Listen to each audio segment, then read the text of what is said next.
ನಾವು ಮ್ಯಾಮ್ ಈಗ ಇದಿಷ್ಟು ತೊಗೊಂಡ್ವಿ, ಆಹಾರ ಆಯಿತು, ನಿದ್ರೆ ಆಯಿತು, ಬ್ರಹ್ಮಚರ್ಯ ಕಾಂಟೆಕ್ಸ್ಟನ್ನ ಒಂದು ಸರಿ ಟಚ್ ಮಾಡಿದ್ದಾಯಿತು. ದೆನ್ ನನ್ನ ಮೈನ್ ಇಂಟೆನ್ಷನ್ ಈಗ what are the myths regarding these things. ಯಾಕೆ ನಮಗೆ ಈ ಥರ ಫಾಲ್ಸ್ ನ್ಯಾರೇಟಿವ್ ಕೆಲವು ಸತಿ ಜಾಸ್ತಿ ಆಗುತ್ತೆ, ಟ್ರುತ್ ಹಿಂದೆ ಯಾಕೆ ಹೋಗೋಕ್ಕಾಗ್ತಾ ಇಲ್ಲ, what are the hindrance for not going for the truth in this generation, ಇದನ್ನು ಹೇಗೆ ನಾವು ಓವರ್ಕಮ್ ಮಾಡ್ಬೋದು, ಅಥವಾ ಅದು ಯಾವ್ದು ತಪ್ಪು ಅಂತಾದ್ರೂ ಗೊತ್ತಾಗೋದು ಹೆಂಗೆ? ಫಸ್ಟ್ ಆಫ್ ಆಲ್ ಯಾವ್ದು ತಪ್ಪು ಅಂತ ಗೊತ್ತಾಗೋದಕ್ಕೆ ಮುಂಚೆ ತಪ್ಪು ಅಂತ ಗೊತ್ತಾಗೋದೇ ದೊಡ್ಡದು. ಅದು ನಿಜ. ಅದೇ ತಪ್ಪು ಅಂತ ಗೊತ್ತಾಗೋದೇ ದೊಡ್ಡದು. ಯಾಕಂತಂದರೆ ಈಗ ಒಂದು 2-3 ಜನ್ರೇಷನಿಂದ whatever we have been handed over ಅದನ್ನು ಅಷ್ಟನ್ನೇ ಮುಂದುವರ್ಸ್ಕೊಂಡು ಹೋಗ್ತಾ ಇದ್ದೀವಿ. ಅದನ್ನು ದಾಟಿ ಹಿಂದಕ್ಕೆ ನೋಡುವಂಥ ಪ್ರಯತ್ನಗಳು ನಡೆದೇ ಇಲ್ಲ. ಹೌದು. ಅದಕ್ಕೆ ಸಾಕಷ್ಟು ಕಾರಣಗಳಿರ್ಬೋದು. ಈಗ ಮಿತ್ಸ್ ಅಂತಂದರೆ ಮೊದಲನೇದು, ಆಯುರ್ವೇದ ವೈದ್ಯರಾಗಿ ನಾವು ಕೂಡ ಸೊಸೈಟಿಯಲ್ಲಿ ಏನು ನ್ಯಾರೇಟಿವ್ ಇದೆ ಅದನ್ನು ನಂಬ್ಕೊಂಡು ಹೊರಟೋಗ್ತೀವಿ. ಆಯುರ್ವೇದದ ಮೆಡಿಸಿನ್ಸಲ್ಲಿ ಸೈಡ್ ಎಫೆಕ್ಟ್ಸೇ ಇಲ್ಲ ಅಂತ. ತಪ್ಪಾಗಿ ಕೊಟ್ಟರೆ ಇಲ್ಲೂ ಸೈಡ್ ಎಫೆಕ್ಟೇ. What we call as injudicious administration of a prescription. Correct. Modern medicine lines ಮೇಲೆ ಹೋಗ್ತೀವಿ. I have seen are most of us do it. ಯಾವುದೋ ಒಂದು ಜ್ವರ ಅಂತ ಬಂದಾಗ ಫಸ್ಟ್ ತಲೆಯಲ್ಲಿ ಬರೋದು ಆ ಜ್ವರದ್ದು ಬರೋದಿಲ್ಲ, ನಮಗೆ ಒಂದು ಇನ್ಫೆಕ್ಷನ್ ಅಂತ ಬರುತ್ತೆ. ಮಾಡರ್ನ್ ಪ್ರಿಸ್ಕ್ರಿಪ್ಷನ್ ಹೇಗೆ ಸ್ಟ್ರಕ್ಚರ್ ಆಗಿರುತ್ತೆ ಇನ್ಫೆಕ್ಷನ್ಗೆ? ಒಂದು ಆ್ಯಂಟಿಬಯೋಟಿಕ್, ಒಂದು ಅನಾಲ್ಜೆಸಿಕ್ ಅಥವಾ ಆ್ಯಂಟಿಪೈರೆಟಿಕ್, ಒಂದು ಆ್ಯಂಟಾಸಿಡ್ ಅಥವಾ PPI, ಏನೇ ಒಂದು ಪ್ರೋಟಾನ್ ಪಂಪ್ ಇನ್ಹಿಬಿಟರ್ಸ್ ಆಗಲಿ, ಅದೇನೇ ಒಟ್ಟಲ್ಲಿ ಗ್ಯಾಸ್ಟ್ರಿಯಮ್ ಮೇಲೆ ಆಗೋ ಎಫೆಕ್ಟನ್ನು ತಡೆಯುವಂಥದ್ದು. ನಮ್ದು ಆ ಸ್ಟ್ರಕ್ಚರಿಗೆ ಹೋಗೋಂಗೆ ಇಲ್ಲ. ಇಷ್ಟಲ್ದಲ್ಲೇ ಒಂದು ಸಪ್ಲಿಮೆಂಟ್ ಹಾಕಿರ್ತಾರೆ, ಒಂದು 15 ದಿನ ಬಿಟ್ಟು ಹೋಗಬೇಕು ಅಂದ್ರೆ ಒಂದು ಸಪ್ಲಿಮೆಂಟ್ ಹಾಕಿರ್ತಾರೆ. ತಪ್ಪು ಅಂತ ನಾನು ಹೇಳ್ತಾ ಇಲ್ಲ, this is the way they think. ನಮ್ಮ ಥಿಂಕಿಂಗ್ ಹೇಗಿರಬೇಕು? ನಾವು we should not simply accept that. ಜನಗಳ ನ್ಯಾರೇಟಿವ್ ಹಿಂಗೆ ಕೊಟ್ಟರೆ ಇದು ಸರಿ ಅನ್ನೋ ನ್ಯಾರೇಟಿವ್ ಅಲ್ಲಿ ಬಿಲ್ಡ್ ಆಗಿದ್ರೆ ನಾವು ಅದನ್ನೇ ತೊಗೊಂಡ್ಬಿಡ್ತಾ ಇದ್ದೀವಿ. ಯಾಕಂದರೆ ನಮ್ಮಲ್ಲಿ ಏನಿದೆ ಅನ್ನೋದು ನಮಗೆ ಗೊತ್ತಿಲ್ಲ ಸರಿಯಾಗಿ. ಇದು ಆಯುರ್ವೇದ ವೈದ್ಯರಲ್ಲಿರೋ ಮಿತ್, ನಮ್ಮಲ್ಲಿ ಇಂಥ ಕೆಲವು ಕಂಡೀಷನ್ಸಿಗೆ ಪರಿಹಾರನೇ ಇಲ್ಲ ಅಂತ ನಮಗೆ ಗೊತ್ತಿಲ್ಲದಲ್ಲೇ ಇರೋದ್ರಿಂದ ಹೇಗೆ ಮಾಡ್ಬೋದು? ಫಸ್ಟು ಭಾಷೆ ಕಲಿಬೇಕು. ಯಾಕಂದರೆ ನಮ್ಮಲ್ಲಿ ಸಂಸ್ಕೃತ ತಿಳಿದವರು ಮಾಡುವಂತಹ ವ್ಯಾಖ್ಯಾನಗಳು ಅಥವಾ ಅವಾಗಷ್ಟೇನೆ ನಮಗೆ ಕರೆಕ್ಟಾಗಿ ಗೊತ್ತಿದ್ದಾಗ ಅಷ್ಟೇನೆ ನಾವು ಸೊಸೈಟಿನಲ್ಲಿ ಇರುವಂಥ ಮಿತ್ಸ್, ಆಯುರ್ವೇದದ ಬಗ್ಗೆ ಇರುವಂಥ ಮಿತ್ಸನ್ನು ಕಡಿಮೆ ಮಾಡ್ಬೋದು. ಸೊಸೈಟಿನಲ್ಲಿ ಇನ್ನೊಂದು ಏನು ಮಿತ್ತಿದೆ, ಎಲ್ಲದಕ್ಕೂ ಇಲ್ಲಿ ಜಾಸ್ತಿ ಡ್ಯೂರೇಷನ್ ಟ್ರೀಟ್ಮೆಂಟ್, ಏನೇ ಇದಕ್ಕೆ ಚಿಕಿತ್ಸೆಗೆ ಅಂತ ಹೋದ್ರೂ ತುಂಬ ಟೈಮ್ ತೊಗೊಳುತ್ತೆ. It's a long acting thing ಅಂತಂದ್ಬಿಟ್ಟು. ಈಗ ಮೊನ್ನೆ ಕೋವಿಡ್ದೇ ಎಕ್ಸಾಂಪಲ್ ತಗೊಳ್ತಾ ಬಂದರು patient came with high temperature. ನಾನು ಈ ಮಾತ್ರೆನ 3 ವಾರ ತೊಗೊಳ್ಳಿ, 15 ದಿನದ ಮೇಲೆ ಜ್ವರ ಕಡಿಮೆ ಆಗುತ್ತೆ ಅಂದರೆ how relevant I am? Yes, of course ಆಗಲ್ಲ. ಆಗ ನಾನು ಶೀಘ್ರ ಉಪಕ್ರಮಗಳನ್ನು ಕೊಡಬೇಕು. ಇದೆ ಸಂಹಿತೆಯಲ್ಲೂ ಇದೆ ಬೃಷ ಪ್ರಕ್ರಿಯೆಗಳು, ಅಂದರೆ ಆ ಥರ ಪದಗಳು ಎಲ್ಲೆಲ್ಲಿ ಬಳಸಿದೆಯೋ ಅಲ್ಲೆಲ್ಲ ಎಮರ್ಜೆನ್ಸಿ ಟ್ರೀಟ್ಮೆಂಟ್ಸ್ ಅಂತಲೂ ಇದೆ. ಅದು ಸಂಹಿತಾ ಪಾರ್ಟಿಗೆ ಬಂದಾಗ. ಆದರೆ ನನಗೆ ವೈದ್ಯಳಾಗಿ ನನಗೆ ಗೊತ್ತಿರಬೇಕು, ಇದರಲ್ಲಿ ನಾನು ಇಷ್ಟು ಶೀಘ್ರವಾಗಿ ಇದನ್ನು ಕಡಿಮೆ ಮಾಡಬೇಕು ಅನ್ನೋದು ಗೊತ್ತಿರಬೇಕು. ಅದು ವೈದ್ಯರ ಕಡೆಯಿಂದ ಆಗಬೇಕಾಗಿರೋ ಅಡ್ಯಾಪ್ಟಬಿಲಿಟಿ.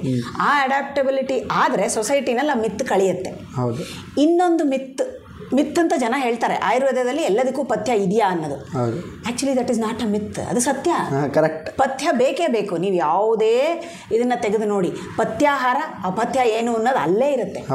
ಆಹಾರ ಸೇವನೆ ಬಗ್ಗೆ ಅಥವಾ ವಿಹಾರಗಳನ್ನು ಏನೇನು ಪಥ್ಯ ವಿಹಾರಗಳೇನೇನಿದೆ ಅದು ಪ್ರತಿಯೊಂದು ಕಾಂಟೆಕ್ಸ್ಟ್ನಲ್ಲೂ ಇದೆ. ಹಾಗಾಗಿ this is not A myth. Correct. ಇದು ಮಿತ್ ಅಂತ ಆಗಬಾರ್ದು. And myth it self as a negative quotation ಅದು ಬರಬಾರ್ದಲ್ಲ. ಇದು ಮಿತ್ ಅಲ್ಲ, ಇದೆ, ನಮ್ಮಲ್ಲಿ ಪಥ್ಯ ಇದೆ. ಈಗ ಕಾಮಲ ಅಂತ ಬಂದವನಿಗೆ ಒಂದು ಪಥ್ಯ ಇದ್ದೇ ಇದೆ, ಗರ್ಭಿಣಿ ಚರ್ಯದಲ್ಲಿ ಒಂದು ಪಥ್ಯ ಇದ್ದೇ ಇದೆ, ಋತುಮತಿ ಚರ್ಯದಲ್ಲಿ ಒಂದು ಪಥ್ಯ ಇದೆ, ಪ್ರತಿಯೊಂದು ಜ್ವರಕ್ಕೊಂದು ಪಥ್ಯ ಇದೆ, ರಕ್ತಪಿತ್ತಕ್ಕೊಂದು ಪಥ್ಯ ಇದೆ. ಪಾಂಡು ಹೋದಾಗ ಒಂದು ಪಥ್ಯ ಹೇಳ್ತಾರೆ. ಯಾವ ಶಾಖ ತಗೋಬೇಕು, ಯಾವ ಮಾಂಸ ತಗೋಬೇಕು, ಪಥ್ಯ. ಅವನಿಗೆ ಸಾತ್ಮ್ಯ ಆಗಿದ್ದರೆ ಯಾವ್ದು ತೊಗೋಬೇಕು, ಯಾವ್ದು ತೊಗೋಬಾರ್ದು, ಇದು ಪಥ್ಯ ಅಲ್ದಲ್ಲ ಇನ್ನೇನು. ಹಾಗಾಗಿ ಸೊಸೈಟಿನಲ್ಲಿ ಈ ಮಿತ್ತಿದೆಯಲ್ಲ, ಎಲ್ಲದಕ್ಕೂ ಇದೆ, ಅದು ಸತ್ಯ ಅನ್ನೋದನ್ನು ನಾವು ಅವ್ರಿಗೆ ಹೇಳಬೇಕು. ಅವಾಗ ಸಾಕಷ್ಟು ಮಟ್ಟದಲ್ಲಿ ಪಬ್ಲಿಕ್ಕಲ್ಲಿ ಅದನ್ನು ಆಕ್ಸೆಪ್ಟ್ ಮಾಡ್ಕೊಳ್ಳೋರು ಬರ್ತಾರೆ. ಆಕ್ಸೆಪ್ಟ್ ಮಾಡ್ಕೊಳ್ಳೋರು ಬಂದಾಗ ನಿಮ್ಮ ಸಜೆಷನ್ಸ್ ಅಥವಾ ನಿಮ್ಮ ಪ್ರಿಸ್ಕ್ರಿಪ್ಷನನ್ನು adherence to that becomes more and success rate will increase. Ma'am ಈಗ ಅಕ್ಸೆಪ್ಟಬಿಲಿಟಿ ಪಬ್ಲಿಕಲ್ಲಿ ಇಲ್ಲದೆ ಇದ್ದಾಗ ಆ ಪಬ್ಲಿಕ್ ಡೊಮೈನನ್ನು ನಾವು ಟಾರ್ಗೆಟ್ ಮಾಡಬೇಕಾ ಮಾಡಬಾರ್ದು? ಯಾಕಂದರೆ there is few varies these all told it as ಅಸಾಧ್ಯ. And again another thing is ತ್ಯಾಜ್ಯ ರೋಗೀಸ್ ಆಲ್ಸೋ ಈಸ್ ಎಕ್ಸ್ಪ್ಲೈನ್ಡ್. ಸೊ ಆ ಥರ ಪಬ್ಲಿಕ್ಕಿಗೆ ನಾವು ಟಾರ್ಗೆಟ್ ಮಾಡಬೇಕಾ ಅಥವಾ ಅದರ ಪ್ರೋಟೋಕಾಲ್ ಹೆಂಗಿರಬೇಕು? ನಮಗೆ ನಾವು ನಮ್ಮ ಲಿಮಿಟೇಷನ್ ಗೊತ್ತಿರಬೇಕು.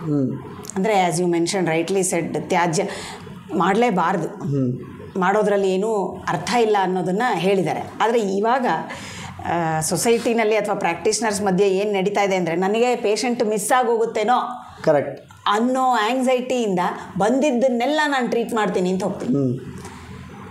ಅದಾಗಬಾರ್ದು. ಕರೆಕ್ಟ್. ನನಗೆ ನನ್ನ ಲಿಮಿಟೇಷನ್ನು ಗೊತ್ತಿರಬೇಕು. ಇದು ಸಾಧ್ಯ, ಇದು ಸುಖ ಸಾಧ್ಯ, ಇದು ಕೃಚ್ಛ್ರ ಸಾಧ್ಯ, ಇದು ಯಾಪ್ಯ, ಇದು ತ್ಯಾಜ್ಯ, ಇದು ಅಸಾಧ್ಯ ಅನ್ನೋ ಒಂದು ಕ್ಲಾಸಿಫಿಕೇಷನ್ ಏನಿದೆ, ಕ್ಲಾಸಿಕ್ಸ್ ಪ್ರಕಾರ ಏನು, ನಮ್ಮ ಸಂಹಿತೆಗಳ ಪ್ರಕಾರ ಏನಿದೆ, ಅದು ಗೊತ್ತಿದ್ದು ಅದರಲ್ಲಿ ನಾನು ತಗೋಬೇಕಾಗತ್ತೆ, ಅದನ್ನು ಪಾಲಿಸ್ಬೇಕಾಗತ್ತೆ. ತ್ಯಾಜ್ಯ ಇದಕ್ಕೆ ಇಲ್ಲ, ನಿಮ್ಮದು ಅಪ್ರೋಚ್ ಹೇಗಿರಬೇಕು, ಇಲ್ಲ ನಾನು ತಗೋತೀನಿ ನಿಮ್ಮ ಹತ್ರ ಅಂತ ಬರ್ತಾರೆ. ನಿಮಗೆ ಅರಿಷ್ಟ ಲಕ್ಷಣಗಳು ಕಾಣಿಸ್ತಾ ಇರುತ್ತೆ. ಕನ್ಸೆಂಟ್ ತಗೊಳ್ಳೋದು, ಕನ್ಸೆಂಟ್ ತಗೊಳ್ಳೋವಂಥದ್ದು ಅಥವಾ ಇನ್ಫಾರ್ಮ್ಡ್ ಟ್ರೀಟ್ಮೆಂಟ್ ಕೊಡುವಂಥದ್ದು. ನೋಡಿ ಹೀಗಲ್ಲ, ಹೀಗೆ ಪೇಷಂಟ್ ಮನೆಯವರಿಗಾದರೂ ಸರಿ ಎಜುಕೇಟ್ ಮಾಡಿಬಿಡೋದು. ಇಲ್ಲ, ನಮ್ಮ ಸಂಹಿತೆ ಪ್ರಕಾರ that is only if you are an orthodox practitioner. Okay, ಅವರು ಮಾಡ್ಬೋದು ಅದನ್ನು. ಇಲ್ಲ, ಇದು ಹೀಗಿದೆ, ಇದು ಸಾಧ್ಯ ಇಲ್ಲ, ಇದ್ರ ಲಿಮಿಟೇಷನ್ ಇಷ್ಟೇನೆ ಅನ್ನೋದನ್ನು ಹೇಳ್ಬೋದು. ಹೇಳಿಬಿಟ್ಟು ಮಾಡೋದು ಒಳ್ಳೆಯದು. ಇಲ್ಲ, ಆಗೋದೇ ಇಲ್ಲ ಅಂದಿದ್ದ ಪಕ್ಷದಲ್ಲಿ ಒಂದೇನು ಅಂತಂದರೆ, ಎಲ್ಲದರಲ್ಲೂ ಇವಾಗ ನೀವು ಸಂಹಿತೆಗಳಲ್ಲೆಲ್ಲ ನೋಡ್ಕೊಂಡು ಹೋಗ್ತಾ ಬಂದರೆ, ನಾನು ಕ್ಲಾಸಲ್ಲೂ ಸಾಮಾನ್ಯವಾಗಿ ಹೇಳ್ತಾ ಇರ್ತೀನಿ, ಕಾಂಟ್ರಾ ಇಂಡಿಕೇಶನ್ಸ್ ಫಸ್ಟ್ ನೋಡ್ಕೊಂಡು, ಏನು ಮಾಡಬಾರ್ದು ಅನ್ನೋದು ನಮಗೆ ಫಸ್ಟ್ ಗೊತ್ತಿರಬೇಕು ವೈದ್ಯರಾಗಿ. ಅದಾದಮೇಲೆ ಏನು ಮಾಡಬೇಕು ಅನ್ನೋದನ್ನು ಕಲ್ತ್ಕೋಬೋದು. ಏನು ಮಾಡಬಾರ್ದು ಅನ್ನೋದು ನಮಗೆ ಗೊತ್ತಿದ್ದರೆ ಡ್ಯಾಮೇಜ್ ಕಡಿಮೆ ಮಾಡ್ತೀವಿ. ಎಲ್ಲ ಕಡೆ ಹೇಳಿರೋದು ಅಷ್ಟೇ. ನಿನ್ನ ಚಿಕಿತ್ಸೆ ಅದು ನಿಧಾನ ಸ್ಥಾನದಲ್ಲಿ ಹೇಳ್ತಾ ಹೋಗ್ತಾರಲ್ಲ, ಶುದ್ಧ ಚಿಕಿತ್ಸೆ ಮತ್ತು ಅಶುದ್ಧ ಚಿಕಿತ್ಸೆ. ಶುದ್ಧ ಚಿಕಿತ್ಸೆ ಕೊಡೋಕ್ಕಾಯ್ತಾ ಕೊಡಿ, ಇಲ್ಲೆಲ್ಲ ಹೋದರೆ ಕಡೆ ಪಕ್ಷ ಅಶುದ್ಧ ಚಿಕಿತ್ಸೆನಾದರೂ ಕೊಡಬೇಡಿ ಅಂತ.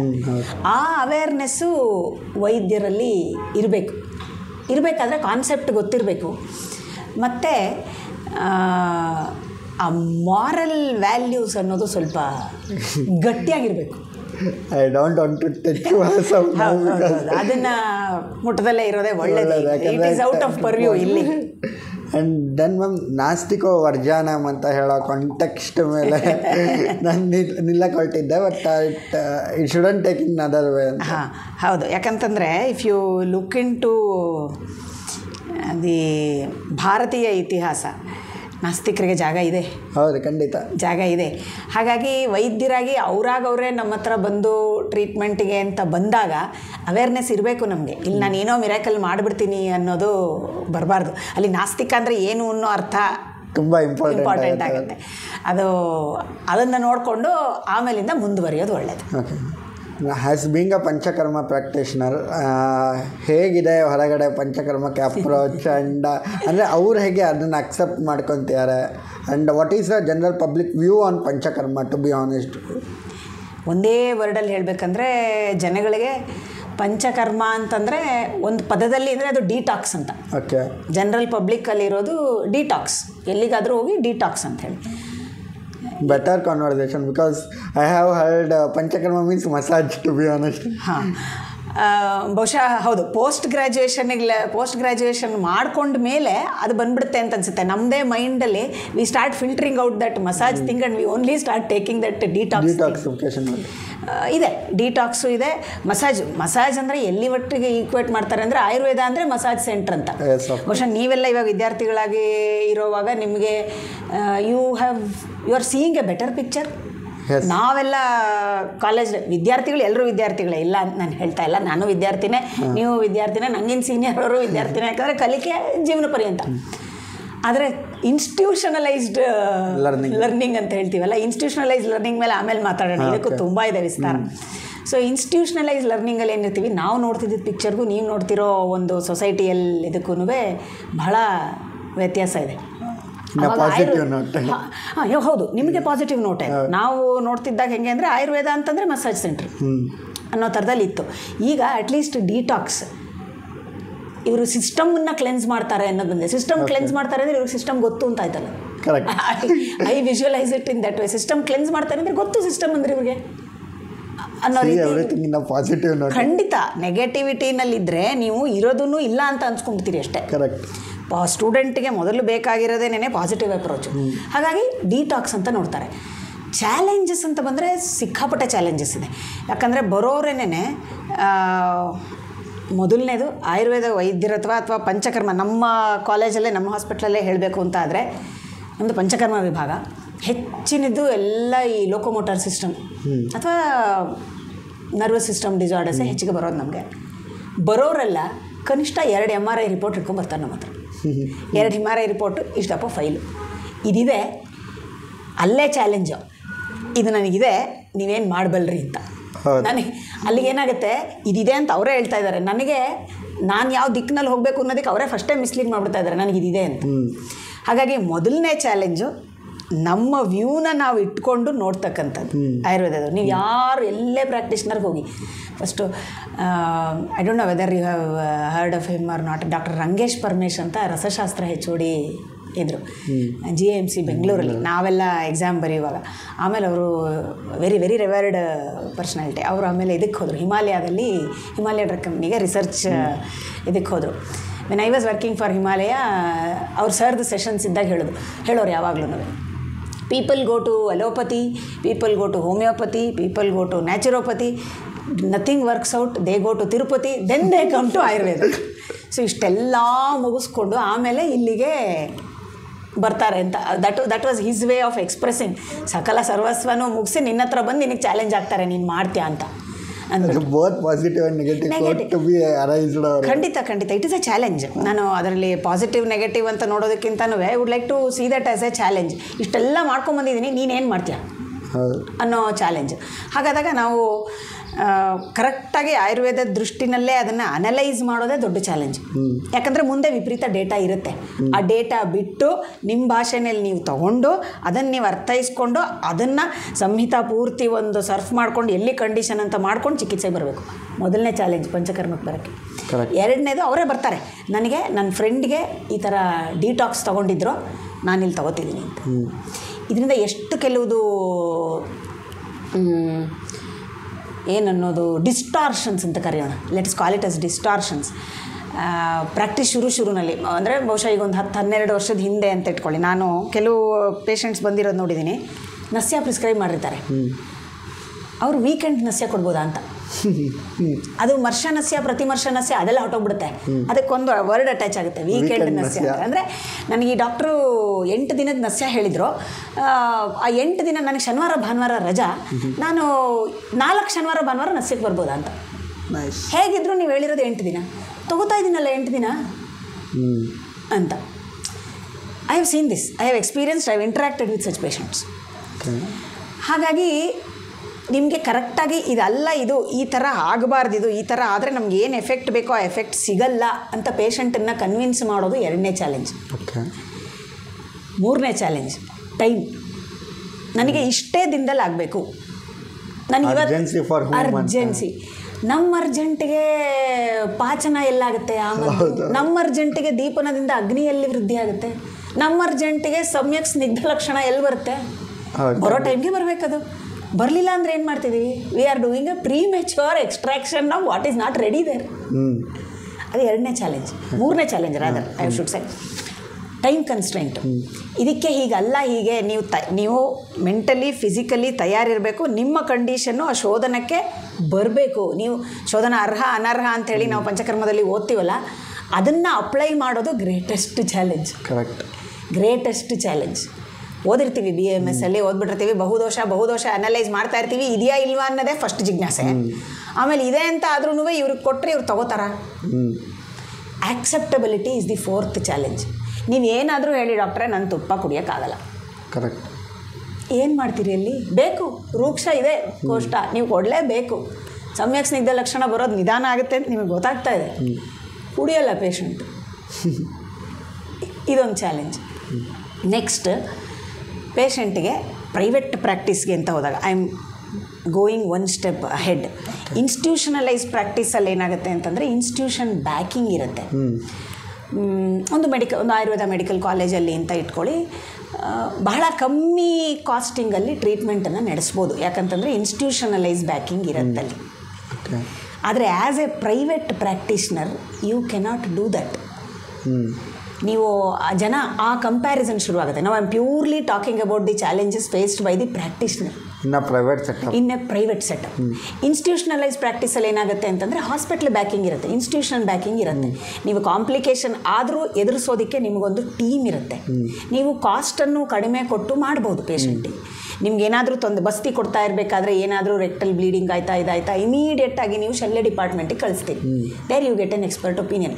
ಮಾಡಬೇಕೇ ಬೇಡವೇ ಮಾಡುತ್ತೆ, ಅಲ್ಲೇನಾದರೂ ನೆಕ್ಸ್ಟ್ ನಿಮ್ಗೊಂದು ಇದು ಅಗ್ನಿಕರ್ಮನೋ ಏನೋ ಒಂದು ಮಾಡಬೇಕಾಗಿ ಬಂತು, ಇದಾಯಿತು ಅಂದರೆ ಇದನ್ನು ನಿಲ್ಲಿಸಿ ಇಮಿಡಿಯೇಟಾಗಿ ಅದನ್ನು ಮಾಡ್ತೀರಿ. ಪ್ರೈವೇಟ್ ಸೆಟಪ್ಪಲ್ಲಿ ಇಂಡಿವಿಜುವಲಿ ಹೆಡೆಡ್ ಕ್ಲಿನಿಕ್ಕಲ್ಲಿ ಈ ಚಾಲೆಂಜ್ ಫೇಸ್ ಮಾಡ್ತೀವಿ. I know both sides of it. Okay. Now I work for an institute. I also have been running a Panchakarma center for about 11 years or so. So ಇಲ್ಲಿ face ಮಾಡೋ challenges ಬೇರೆ, ಅಲ್ಲಿರೋವಂಥ environment ಬೇರೆ. Individual ಆಗಿ practice ಮಾಡೋದು it's even more challenging than institutionalised practice. How an Ayurveda Panchakarma practitioner should overcome these challenges ಅಂತ ಡಿಸ್ಕ್ರಿಷನರಿಯಲ್ಲಿ ಮಾಡಬೇಕು. ಅಂದರೆ ನಾ ಅರ್ಥಾರ್ಥಂ ನಾಪಿ ಕಾಮಾರ್ಥಂ ಅಥವಾ ಭೂತದಯಾಂ ಪ್ರತಿ ಅಂತ ಹೇಳ್ತಾರಲ್ಲಿ, ಅದನ್ನು ಅಕ್ಷರಶಃ ಫಾಲೋ ಮಾಡಿ ಕಾಯ ವಾಕ್ ಮನಸ ನಾನು ಅದನ್ನು ಫಾಲೋ ಮಾಡಿದ್ರೆ ತಪ್ಪುಗಳಾಗೋದು ಕಡಿಮೆ ಆದಾಗ ಫಸ್ಟ್ ಆಫ್ ಆಲ್ ಇಷ್ಟು ಚಾಲೆಂಜಸ್ ಪೇಷಂಟ್ ಕಡೆಯಿಂದ ಇರುತ್ತೆ. ನನ್ನ ಕಡೆಯಿಂದನೂ ನಾನೊಂದು ಚಾಲೆಂಜ್ ಹಾಕ್ಬಿಟ್ಟು ತಪ್ಪಾಗಿ ನಾನು ನನ್ನ ಒಂದು ಟಾರ್ಗೆಟ್ಸ್ಗೋಸ್ಕರ ನಾನು ಪಂಚಕರ್ಮ ಕೊಡೋಕ್ಕೆ ಹೋಗ್ಬಿಟ್ರೆ ಅಲ್ಲಿ ತಪ್ಪಾಗುತ್ತೆ. ಅಲ್ಲಿ ಚಾಲೆಂಜಸ್ನ ಫೇಸ್ ಮಾಡೋದು ನಾವು ತುಂಬ ಕಷ್ಟ ಆಗುತ್ತೆ. ಮೊದಲನೇದು ಇದನ್ನು ಮಾಡ್ಕೊಳ್ಳೋದಕ್ಕೆ ಏನಂತಂದರೆ, ನನಗೆ ಕರೆಕ್ಟಾಗಿ ಕ್ಲಿನಿಕಲ್ ಎಡ್ಜ್ ಇರಬೇಕು. ಇಲ್ಲಿ ನಾನು ಶೋಧನ ಕೊಡ್ತೀನಿ, ಇಲ್ಲಿ ನಾನು ಶೋಧನ ಕೊಡೋಲ್ಲ, ಗೊತ್ತಿರಬೇಕು ನನಗೆ. Again coming back to the same point, ನನ್ನ ಸ್ಟ್ರೆಂತು ನನ್ನ ಲಿಮಿಟೇಷನ್ ಗೊತ್ತಿರಬೇಕು.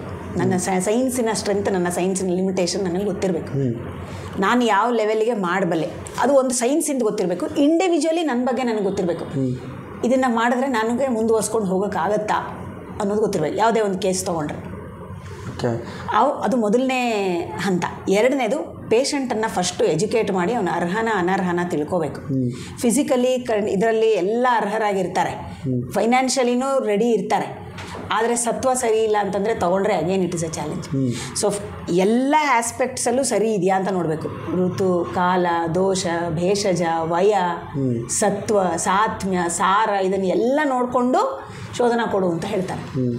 ಅದನ್ನೆಲ್ಲ ನೋಡಿನೇ ಮುಂದುವರೆದ್ರೆ ಅಷ್ಟೊಂದು ಚಾಲೆಂಜಸ್ ಬರೋದಿಲ್ಲ. ಬಾಕಿದು ಅಫ್ಕೋರ್ಸ್ ಕಾಂಟೆಂಪ್ರರಿ ಸೊಸೈಟಿನಲ್ಲಿ ಏನು ನಡೀತಾ ಇದೆ, ಸುತ್ತಮುತ್ತ ಏನು ನಡೀತಾ ಇದೆ, you should be aware of it. And legal aspects ಸ್ವಲ್ಪ ಗೊತ್ತಿರಬೇಕು ಅಂತ ಹೇಳ್ತೀನಿ. ಈಗೀಗ ಎಥಿಕಲ್ ಇಶ್ಯೂಸನ್ನು ಹೇಗೆ handle, ethical and legal. Ethically ಅನ್ನೋದು ನನ್ನ ಮಾರಲಿಗೆ ಬರುತ್ತೆ, ನಾನು ಇದು ಮಾಡಬೇಕೇ ಬಿಡಬೇಕೆ ಅನ್ನೋದು ನನ್ನ ಎಥಿಕ್ಸಲ್ಲಿ ಬರುತ್ತೆ. ಲೀಗಲ್ ಇಶ್ಯೂ ಅನ್ನೋದು ಪೂರ್ತಿ ನನ್ನ ಕೈಯಲ್ಲಿ ಇರಲ್ಲ. ಹೌದು, ನನಗೆ ಎಷ್ಟು ಮಟ್ಟದ ಜುಡಿಷಿಯಲ್ ಪ್ರೊಟೆಕ್ಷನ್ ಇದೆ ಅನ್ನೋದು ಗೊತ್ತಿರುತ್ತೆ. ಆವಾಗ ನಾನು ಅದನ್ನು ನನ್ನ ಪರ್ವ್ಯೂನಲ್ಲಿ ಇದ್ದುಕೊಂಡು ನಾನು ಟ್ರೀಟ್ಮೆಂಟ್ ಮಾಡಬೇಕು. And has in classics every ಕೇಸಸ್ಗಳಿಗೆ ಒಂದೊಂದು ಇಂಡಿವಿಜುವಲ್ ಯೋಗಗಳನ್ನು ಕೊಟ್ಟಾರ. ಅಂದರೆ ಆ ಯೋಗಗಳನ್ನು ಯೂಸ್ ಮಾಡಿಕೊಂಡು ನಾವು ವಮನ ಕರ್ಮ ಮಾಡ್ತಿದ್ದೀವ, ಎಲ್ಲಿ ಆ ಪಾರ್ಟನ್ನು ನಮ್ಮಿಂದ ಯಾಕಾದರೂ ಮಿಸ್ ಆಗ್ತಾ ಇದೆ, ಅಥವಾ ಏನು ಅದಕ್ಕೆ ಮೈನ್ ರೀಸನ್ ಏನಾಗಿರ್ಬೋದು? ಸರಿಯಾದ ಜ್ಞಾನ ಇಲ್ದಲೇ ಇರೋದು ನಮಗೆ ವೈದ್ಯರಾಗಿ ಮೈನ್ ರೀಸನ್. ನನಗೆ ಇದನ್ನು ಹೇಳೋಕ್ಕೇನು ಹಿಂಜರಿಕೆ ಇಲ್ಲ.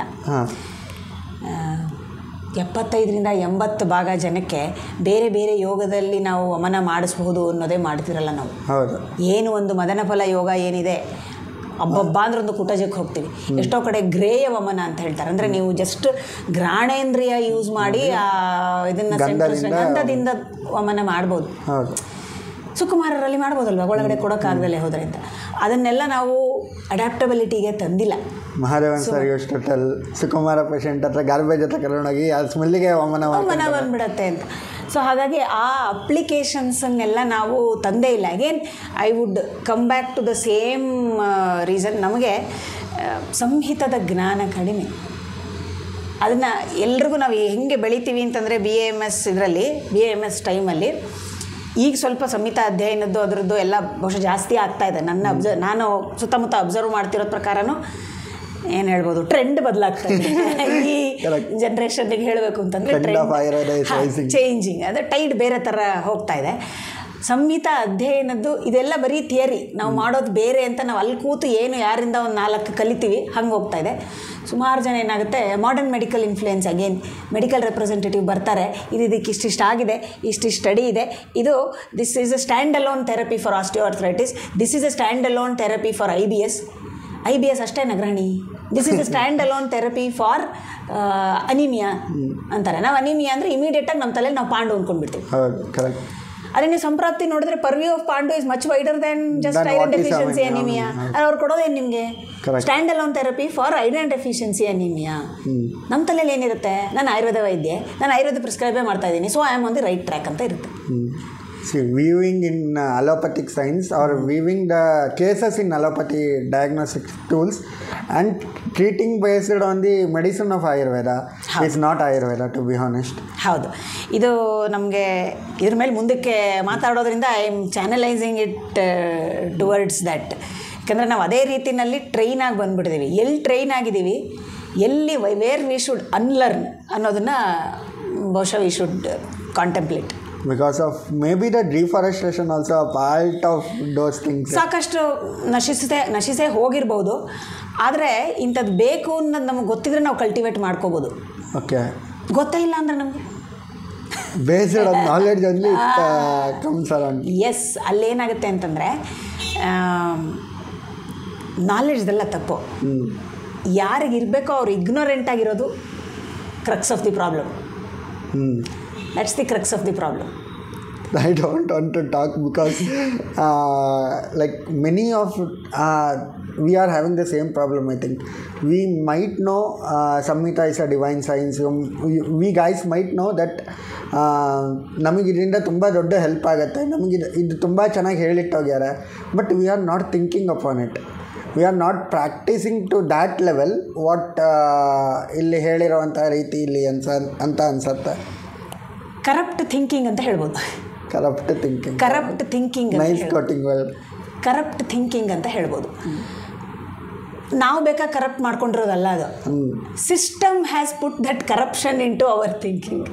Okay, wider thing and a deeper thing to understand. System has put that corruption into our way of thinking. First ನಾವು ಹೇಳಿದ್ವಿ ಅಲ್ಲ, first we defined it as an eastern science. Eastern science to be understood needs Eastern way of thinking. Correct. Not the Western way of thinking. We are thinking that seeing and Japanese people targeting Kannada people as an audience. ಹೇಳ್ಬೋದು, ಆ ಥರ ಹೇಳ್ಬೋದು. ಅಂದರೆ ನನಗೆ ಆ ಭಾಷೆ ಕಲ್ತ್ಕೋಬೇಕು ಅಂತಂದರೆ ಆ ಭಾಷೆ ಗೊತ್ತಿರೋರ ಹತ್ರ ನಾನು ಮಾತಾಡಬೇಕಲ್ವ. ನಾನೇ ಟ್ರಾನ್ಸ್ಲೇಟ್ ಮಾಡಿರೋರ ಹತ್ರ ಹೋಗಿ ಒರಿಜಿನಲ್ ಭಾಷೆ ಕಲಿತೀನಿ ಅಂದರೆ ಕರೆಕ್ಟ್. ನಾವು ಯಾವ ಸೋರ್ಸಿಂದ ತೊಗೋತೀವಿ ಅನ್ನೋದು ಇಂಪಾರ್ಟೆಂಟ್. ಯಾಕೆ ಆ ಸೋರ್ಸ್ ಕರಪ್ಟ್ ಆಯಿತು, that was the root of all thing. Correct. ಯಾಕೆ ಆ ಸೋರ್ಸ್ ಕರಪ್ಟ್ ಆಯಿತು, that's the main thing. Okay.